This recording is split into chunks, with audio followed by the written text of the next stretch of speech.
She hit the dirt so hard that the sound didn't even feel human. A young woman, barefoot, shaken, and wrapped in nothing but a thin, filthy shawl, crawled across the sun-baked road like she was trying to escape the daylight itself. Dust clung to her skin, and dark streaks ran down one thigh like the prairie had tried to hold on to her and failed. She gasped, not like someone tired, but like someone who had been running from hands that wouldn't stop. Then there was the sound of boots, steady and calm, coming from the side of the road. Caleb Mercer saw her first as a shape, low to the ground, moving wrong, not like a traveler, not like a drunk, not like a thief, like prey. And Caleb had seen that look before. It always started the same way. A scared woman in a town full of men who suddenly got real interested. He was 54, built like weathered oak, with a rancher's hands and a face that had learned to stay still in bad moments. People around Dodge City said Caleb kept his face calm because life had already taken enough from him. But he didn't look away when someone was being hurt. He'd been riding back from a water trough repair when he noticed the marks in the dust. Then he saw her. The woman lifted her head, and her eyes locked on him with a fear so sharp it looked like anger. Her breathing sounded like she was trying not to scream. Caleb slid off his horse fast. He kept his voice low. Easy, like you talk to a spooked mare. Miss. She flinched at the word like it hurt. Her fingers clenched the shawl tighter. As if it was the only thing keeping her from falling apart completely, Caleb raised both hands so she could see them. No trouble. Her throat worked, but no words came out. Caleb stepped closer, slow and careful. When he reached her, he crouched down, keeping his body between her and the open road. He could see her trembling now, not from cold, but from shock and pain. He reached for her elbow to help her sit up. The moment his fingers touched her, she jolted like he'd grabbed a hot iron. Don't touch that. Her voice was hoarse, cracked, and desperate. Not rude, not dramatic. Pure warning. Caleb froze. He pulled his hand back instantly. All right. I won't. She swallowed hard, eyes glossy, breath hitching. Her left arm shook as she tried to brace herself. And that was when Caleb saw it, a dark stain spreading under the edge of the shawl near her ribs. She moved like every breath cost her, a spot she'd been in guarding like a secret. Caleb's jaw tightened. He didn't stare. He didn't ask yet. He didn't give her one more reason to panic. He shifted his weight back and spoke like a man making a simple offer. I can get you water. I can get you shade. I can get you somewhere safe. I ain't much for sweet talk, but I don't leave folks on the road. Her eyes flashed, suspicious. Caleb nodded once, as if he understood that too. You don't have to trust me, but you do need to live through the next hour. She looked down at her bare feet, then at the road behind her, then at the fence line, like she expected someone to rise out of the grass. Caleb followed her gaze. Nothing moved, but he knew what fear like that meant. He stepped to his saddle and pulled off his canteen, then set it on the dirt a few feet away from her, not forcing it into her hands. You can take it. I'm not coming closer.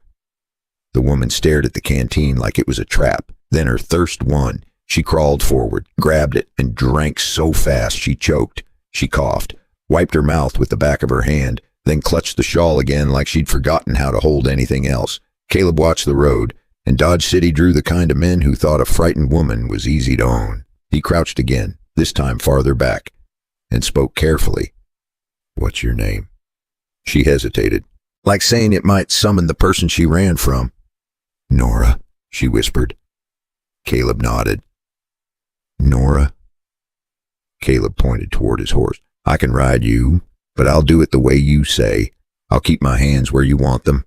You tell me what hurts. Nora's lips parted, and for a second she looked like she might cry, but she didn't. She just nodded once, stiff and terrified. Caleb moved with the kind of respect that isn't loud. He turned his body sideways, gave her space, and let her rise on her own, even when it nearly broke her to do it. When she swayed, he didn't grab her waist. He offered his forearm. She took it, fingers gripping like she was holding on to the last solid thing in the world. He lifted her onto the saddle slow, and he kept his touch light, careful, only where he had to. Nora bit down on a sound when she settled, and her face went pale. Caleb saw the pain hit her like a wave. He mounted behind her, leaving space holding the reins wide so she didn't feel trapped. Then he turned his horse off the main road and toward the open land where his ranch sat low against the horizon. Nora stared ahead, jaw clenched, eyes unfocused, like her mind was still back there. Somewhere she refused to name. Caleb kept his voice quiet. My place is a few miles. You'll get shade. You'll get clean water. And you'll get a door that locks. At the word locks, Nora's breathing changed. It caught, then steadied, like she'd been holding her breath for days and finally remembered how to let it out. As the ranch came into view, Nora's shoulders tightened again. She whispered without looking back. If they're looking for me, Caleb answered without hesitation. Then they'll find me first. Caleb guided the horse around back, away from the road, away from curious eyes. He helped Nora down without touching the place she guarded, then walked her to the door. Inside, and it was cooler. Smelled like leather, coffee grounds, and clean pine soap. Boop. Caleb set a folded shirt on a chair just inside the bedroom doorway. A plain work shirt. Big on her. Freshly washed. He faced the wall. Not her. Put that on. I'll be on the porch. Nora stood there for a moment, swaying, staring at the shirt like it was a miracle and an insult at the same time. Then she stepped inside and closed the door with shaking hands. Caleb walked out to the porch and scanned the distance. Eyes narrowed against the glare. He didn't like the way the road felt today. He didn't like the way Nora's fear looked practiced. And he didn't like that someone had hurt her badly enough that a simple touch made her recoil like a gunshot. He heard the soft creak of the floor behind him. Nora stepped out wearing his shirt. Sleeves too long, collar loose at her throat. The fabric swallowing her frame. For the first time, she looked like a person again, not a ghost on a road. Caleb turned his head just enough to meet her gaze. Nora, he said, tell me one thing. Who did you run from? Nora's mouth opened, then she closed it again, as if the name itself could drag her back. Her fingers clenched the hem of Caleb's shirt. Her voice came out small and broken. My sister's husband. Caleb's expression didn't change, but something in him did. A slow, cold shift, like a storm building behind a calm sky. Nora looked past him toward the road, eyes widening as if she'd heard something that wasn't there. Then she whispered the words that made Caleb's blood turn heavy. He's going to tell them I'm the criminal. Caleb stared out at the bright, empty land, and he realized this wasn't just a rescue. This was a fight that would reach Dodge City, a fight that would pull lawmen, neighbors, and liars into the same circle. And the worst part was this. If Silas could make the town believe Nora was the problem, then the town would come hunting her, smiling the whole time. So here's the question, and it's the one that decides whether Nora lives free or gets dragged back in chains. When the whole town believes the wrong man, will Caleb risk everything to defend a woman he barely knows, even if the law itself turns against them? Caleb didn't ask her to explain everything right away. He knew better. People who run like Nora ran don't need questions first. They need time. They need something warm in their hands. They need a door between them and the road. He set a chair near the table and poured water into a chipped mug. Not full, just enough that she wouldn't choke trying to drink it too fast. Nora sat slowly, like every movement had to be negotiated with her body. The shirt hung off her shoulders, too big, too clean, almost ridiculous after what she'd just been through. She wrapped one sleeve around her fingers like it was a rope keeping her steady. Caleb stayed by the window, not staring, just there. You hungry? He asked. She hesitated, then nodded once, not eager. Careful. Caleb pulled a pan from the stove and cracked 2 eggs. The sound made her flinch, not because of the noise, because sudden sounds meant something bad lately. He noticed. He slowed everything down after that. You're all right, he said. They're just eggs. Caleb sat across from her, but not close. He leaned back, hands open on his knees. You don't owe me anything, he said. Not your story. Not your thanks. That did it. Her jaw trembled. Not much. Just enough. I didn't plan to run, she said quietly. Her voice sounded like it had been scraped raw. Caleb nodded once. He didn't interrupt. He kept saying it was an accident, she continued, that I misunderstood, that I should be grateful he still let me stay under his roof. Caleb felt his hands curl without asking permission. He forced them open again. My sister believed him, Nora said. Or maybe she pretended to. Either way, she looked at me like I was the problem. She pushed the plate away. Her appetite was gone now. I waited until he went to town, she said. I grabbed the first thing I could cover myself with. I didn't even take my shoes. She swallowed hard. He chased me. Caleb didn't move, but something inside him locked into place. How far behind? He asked. I don't know, she said. He's smart. He doesn't rush. That wasn't good. Caleb stood and checked the window again. The road shimmered empty. Too empty. His name, he said. She looked up at him. This time she didn't hesitate. Silas Whitfield. Caleb exhaled through his nose. That name had weight. Silas wasn't just a family man with wandering hands, but he was a trader, a man who moved horses and papers, a man who smiled at church and drank with deputies. Caleb had crossed paths with his kind before. That makes things harder, Caleb said. Nora stiffened. So you're sending me away, she said. No, he replied immediately, but I need you to understand something. He turned to face her fully now. Men like Silas don't lose quietly, he said. He won't say you ran. He'll say you stole. He'll say I took you. Nora's face drained of color. And they'll believe him, she whispered. Some will. Caleb said, some won't. He walked to the side table and picked up his hat. Then he set it back down again. I've got enemies in Dodge City, he said. Not because I did wrong, but because I didn't look away when I was supposed to. Nora stared at him. You didn't have to help me, she said. Caleb shrugged. I did. Silence settled between them. Not awkward, heavy. Nora finally pushed the plate back toward herself and took a bite. Small. Careful. Caleb let himself breathe again. You'll stay here tonight, he said. You'll lock the door. I'll be on the porch. She shook her head. I don't want you hurt, she said. Caleb smiled just a little. That won't be your fault. He stepped outside, boots thudding softly against the wood. The sun dipped lower, painting the land gold and long shadowed. Caleb scanned the horizon. He knew the signs. Dust didn't lie. And then he saw it, far off, just a smudge, a moving shape where the road met the grass, a rider. One rider could mean nothing, or it could mean everything. Behind him, the door creaked. Nora stood there, wrapped in his shirt, eyes wide. I heard a horse, she said. Caleb didn't lie. So did I. The rider slowed, stopped, then turned away, as if satisfied with what he'd seen. Nora's hand flew to her mouth. He knows, she whispered. Caleb's jaw set. Yes, he said. And now he'll tell the town a story. Nora looked at him. Fear mixing with something else now. Hope.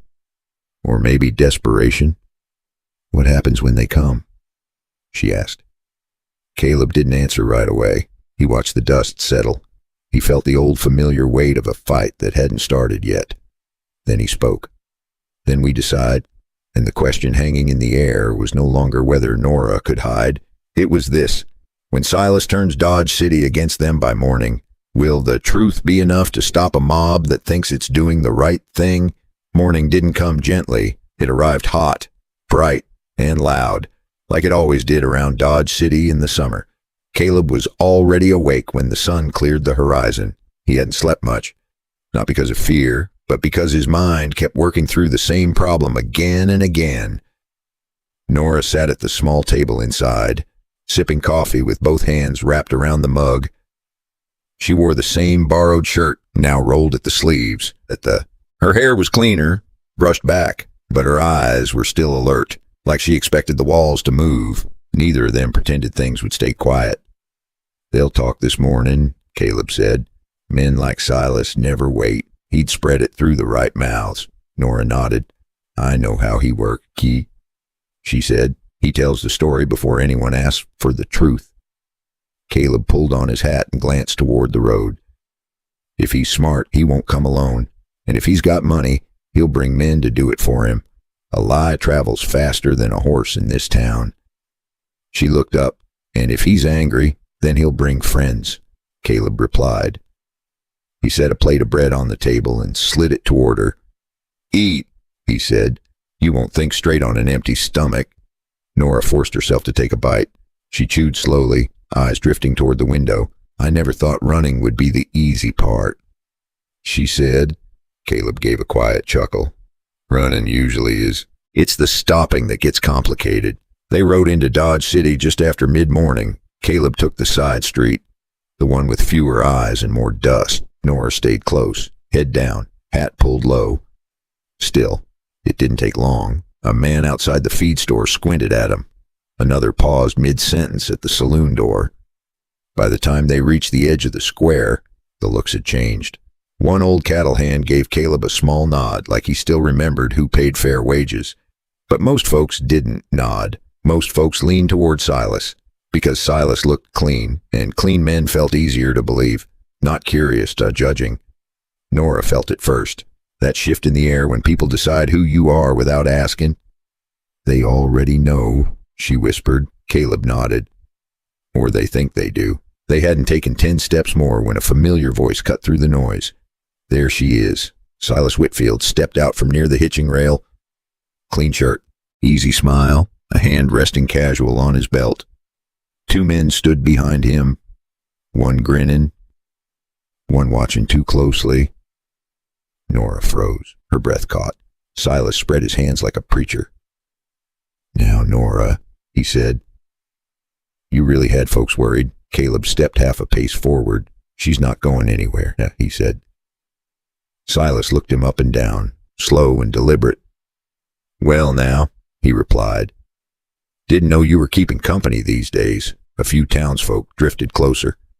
Close enough to hear. Far enough to pretend they weren't listening. Silas shook his head sadly. She took some things when she ran. Important things. And I reckon you helped her. That did it.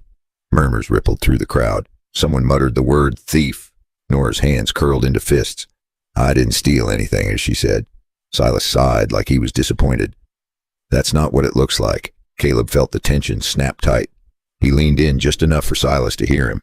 You're lying. Silas smiled wider. Then prove it.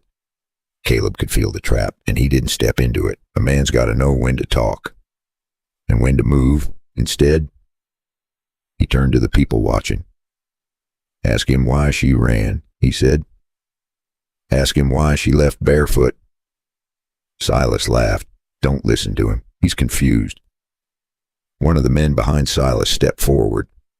That rancher's been trouble before, he said, always sticking his nose where it doesn't belong. The word spread quick. Trouble. Nora realized then that this wasn't about truth yet. It was about noise. Caleb felt it too. And he knew they were about to lose control of the moment. He leaned toward Nora. Courthouse, he said softly. Now. They turned. That was when the shove came. Hard. From behind, Caleb stumbled forward into a stack of crates. Wood cracked. Someone laughed. Nora cried out. Caleb spun, anger flashing for the first time. He didn't swing. He didn't rush. He pointed. Touch me again, he said, and you'll answer to the law instead of the crowd. Silas raised his hands. Easy, he said. No need for that. But his eyes said something else. They moved fast then. Through the back lane, past the alley where trash and flies lived, a hand grabbed Nora's arm. She screamed. Caleb reacted without thinking.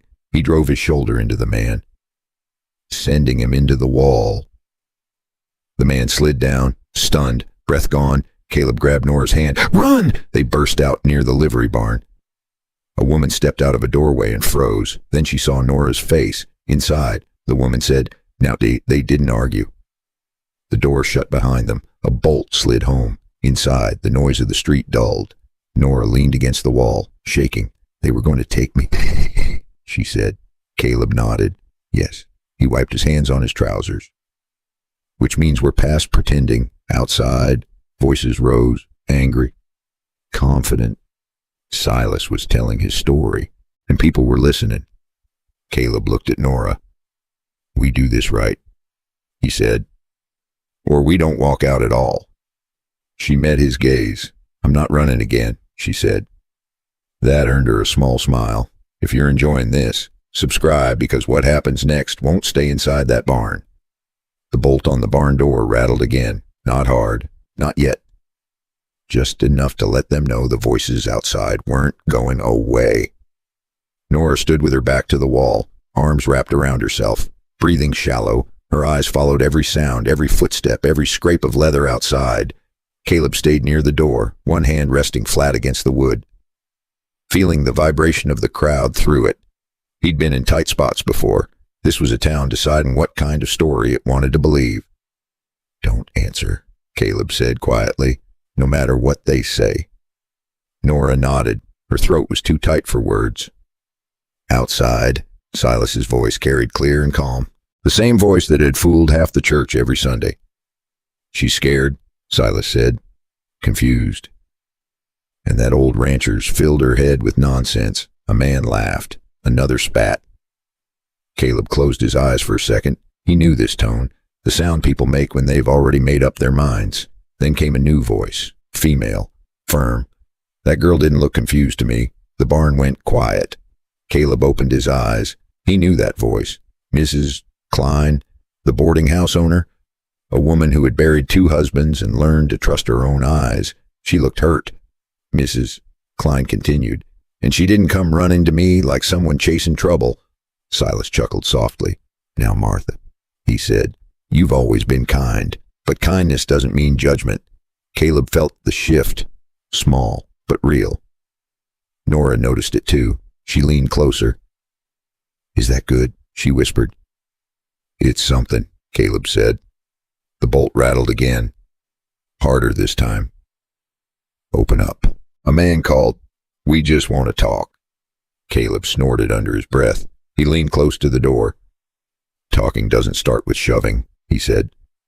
A pause, then Silas again. "Lower now, colder." "You're making this worse," he said. For her. Nora flinched. Caleb turned and met her eyes. He shook his head once. Slow. Steady. "That's what he want," he said softly. "To make you feel guilty for surviving." A shout rose from the edge of the crowd. "Sheriff's coming!" That stopped everything. Boots shuffled, voices dropped.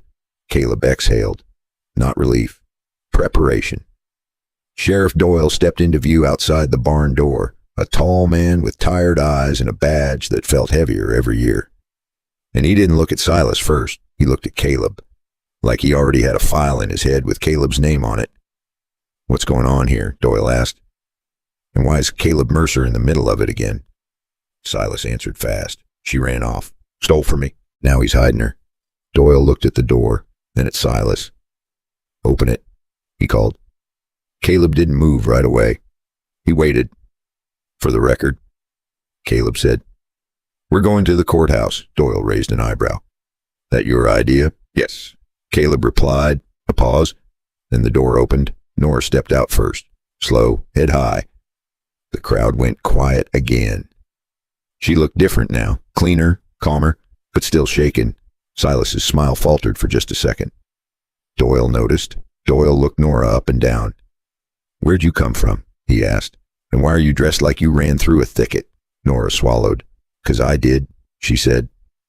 Doyle's eyes narrowed. "Say it plain," he said. Nora held her chin up. "He wouldn't stop putting his hands on me," she said. "And when I said no, he said no didn't matter."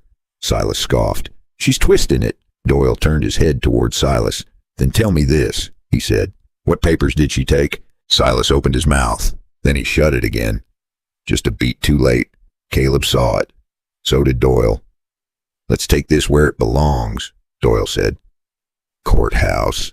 The word cut through the crowd like a knife. Inside the courthouse, the air was cooler, quieter. Doyle sat. Silas paced. Nora stood beside Caleb, hands trembling but not backing down. Doyle looked at her. "Why did you run?" he asked. She swallowed. "Because he wouldn't stop," she said. Silas laughed. "There it is. Stories." Doyle didn't laugh. "Where are the papers?" Doyle asked Silas. Silas's smile tightened. "Safe," he said. Caleb spoke up. "Sheriff, he's not here for missing papers. He's here to drag her back before she talks." Doyle frowned. "You got proof?" he asked. Caleb nodded once. "Not enough by itself," he said, "but enough to point you where to look. Ask him about his ledger. Watch his face." Doyle looked at Silas. Do you keep a ledger? He asked. Silas laughed too quick. That's business, Sheriff. Doyle didn't laugh back. Answer the question, he said. Silas straightened. You don't know what you're talking about. Caleb met Doyle's eyes. I know enough. Doyle leaned back. We'll see. He stood. I'm not promising you anything today, Doyle said, but I am promising this. If Silas is lying, I'm going to find where he hides the truth. Silas's face darkened. Nora let out a breath she'd been holding since the road. But Caleb didn't relax, not yet, because men like Silas didn't crumble in public. They waited. And as they stepped back out into the sunlight, Caleb caught the look Silas gave Nora. It wasn't anger, it was promise, and that made one thing clear. The real fight hadn't started yet. So here's the question that keeps the ground from feeling steady when a man like Silas loses control in daylight. What will he do once the sun goes down? Caleb didn't like the way Silas looked at Nora on that courthouse step. It wasn't just anger. It was ownership. Like he was already planning his next move. Caleb kept Nora on his left as they walked off the square, not tugging her around, just close enough that anyone watching would understand she wasn't alone. Sheriff Doyle stayed back, talking low with a clerk, the kind of talk that meant paperwork was coming. The crowd drifted away in pieces, still hungry for drama, still pretending they weren't. Nora finally let out a breath. I thought he was going to smile and they'd all clap, she said. Caleb gave a dry little laugh. He still might. They stopped near the hitching rail. Caleb checked the street like a man counting exits. Are we going back to your place? Nora asked. Yes, Caleb said. Not because I want to hide, because I want you alive long enough to tell the truth. That landed. Nora's face tightened. Then she nodded once. The ride back felt longer than the ride, not because of distance, because Nora kept turning her head, listening for hooves. Caleb tried to keep his tone plain and steady. Doyle's going to make noise if he can do it without the town turning on him, he said. Silas hates noise he didn't start. Nora stared out at the grass. He'll come tonight, she said. Caleb didn't argue. He just nodded. He'd been thinking the same thing at the ranch. Caleb didn't send her inside right away. He walked the perimeter first, checked the fence line, to check the barn door, checked the windows like the glass might warn him. Then he brought her in and set another mug of water on the table. You can sleep in the back room, he said. I'll take the chair. Nora blinked. You don't have to do that, Caleb shrugged. I'm old, he said. I sleep poorly in beds anyway. That almost got a smile out of her. Almost. He lit one lamp, not two. Too much light at night could turn a house into a target. Nora noticed everything, even that. You've done this before, she said. Caleb sat down slow. I've lived out here a long time, he replied, and I've met men who don't hear the word no. Nora's fingers tightened around the mug. You believe me, she said. Caleb looked her straight in the eye. I believe what I saw on that road. For a moment, the house was quiet enough to hear the windmill, the steady creak like an old clock. Then Nora spoke again, softer. There's something else. Caleb waited. He kept saying I took something, she said.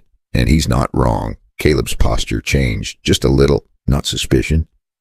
Attention. Nora swallowed. I didn't take it to sell, she said. I took it because it scared me. Caleb leaned forward. What did you take? Nora shook her head fast. I don't have it now, she said.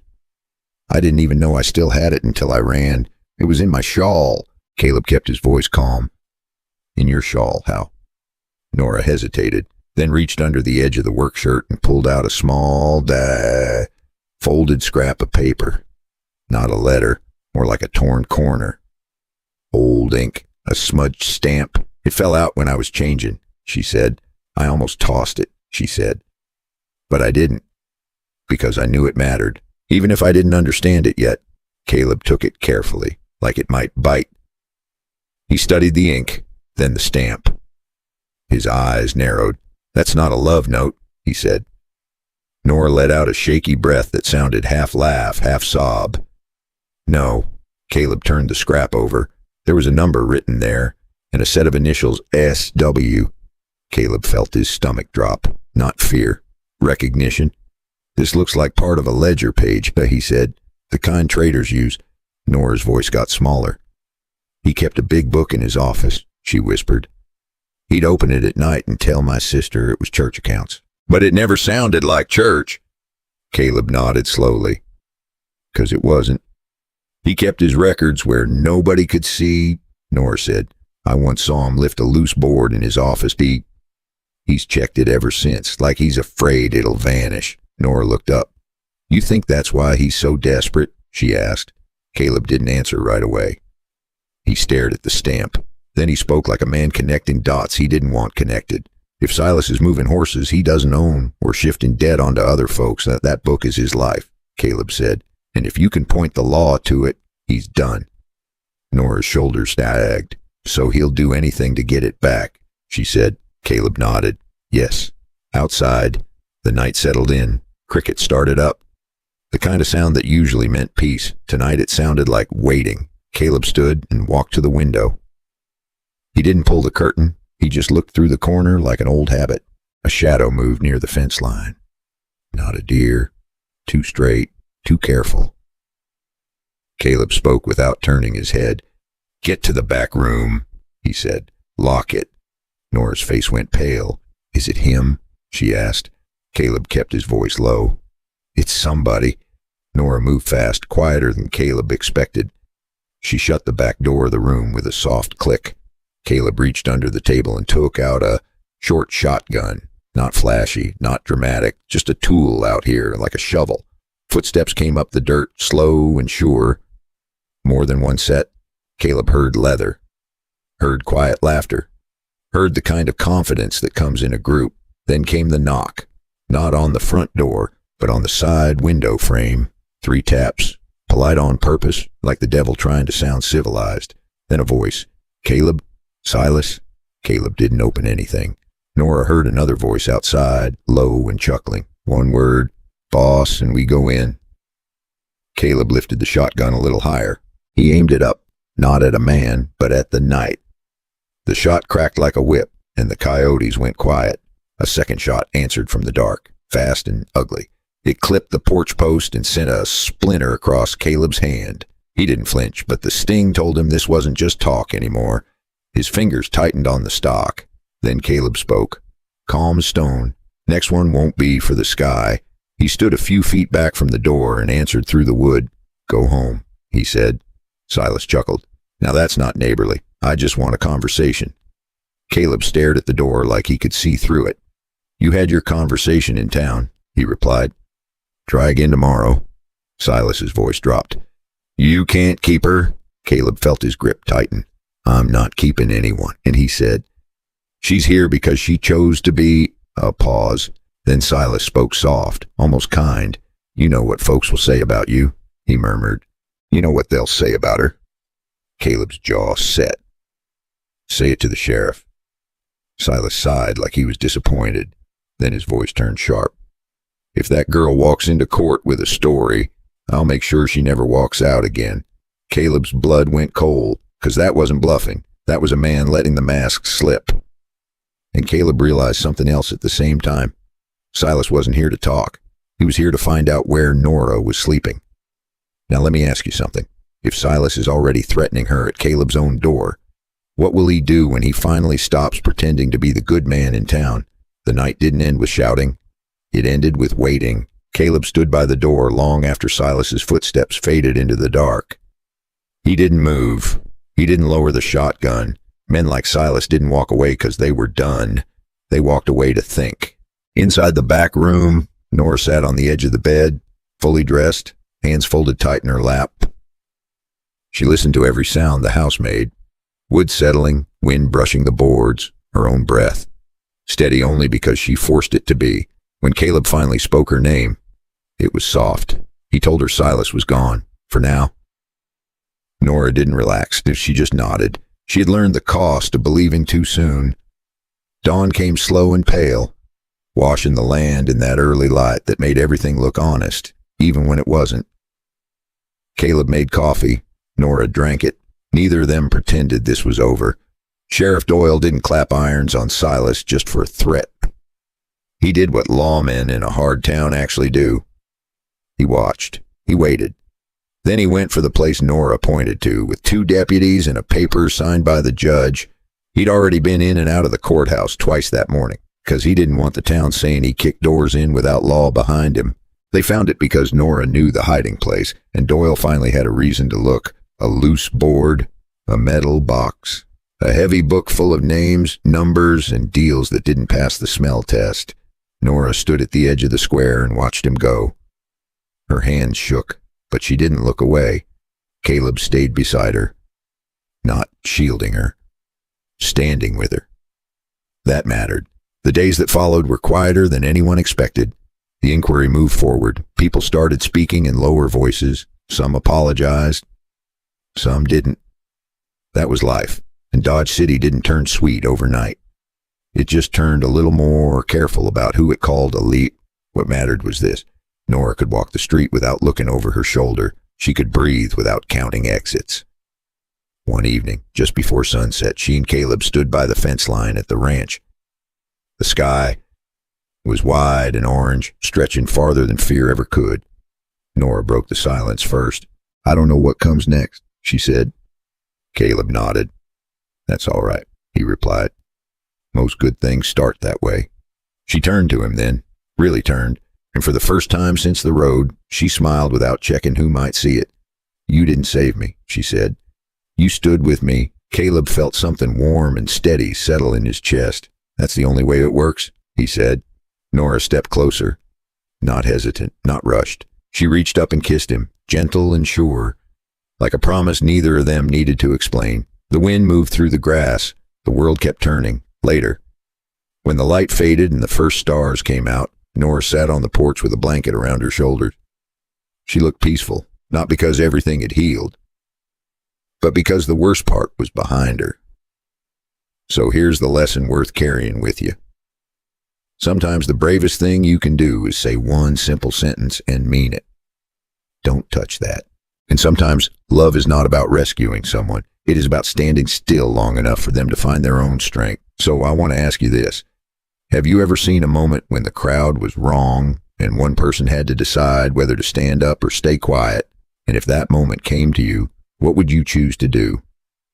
If this story moved you, take a second to like the video. It helps more than you know. And if you want to keep hearing stories like this, stories about grit, choice, and quiet courage, subscribe to the channel. We tell these stories for people who understand that life does not always shout. Sometimes it whispers, so pour yourself another cup of tea or coffee. Sit back and tell me this before you go. Where are you listening from right now? And what time is it where you are? Because somewhere out there, someone else is standing at a crossroads, and maybe this story is exactly what they needed to hear.